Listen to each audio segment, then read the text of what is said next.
I grew up down the road from Sir Edmund Hillary's house, the same Sir Edmund Hillary of Mount Everest fame.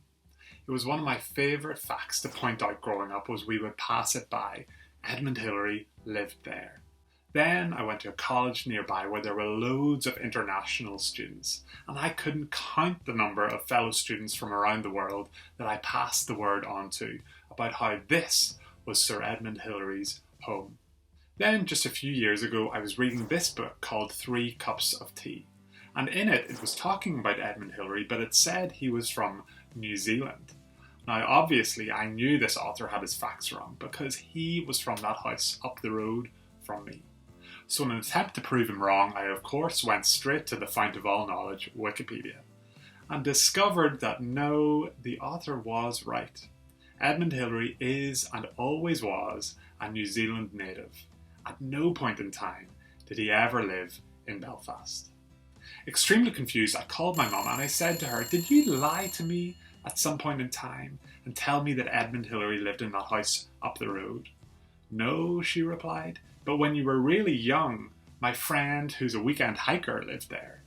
My extremely young mind had equated that weekend mountain climbing dentist with the mountain climber. I dread to think how far that false information has travelled around the world, and in what places this fact has been repeated as gospel. I saw Edmund Hillary's childhood home. In the days after this revelation, what I was thinking about was, what else do I accept as truth that maybe isn't? I imagine this story is not unique. We all have facts we learn in error as children that we only later discover aren't true. I also used to think that the world used to be black and white, like in old movies. And I had a friend who spent way too long into her 20s thinking that caterpillars were the male and butterflies were the female of the species. This tendency to believe and accept as true what we first hear extends far beyond tidbits about mountain climbers' family homes.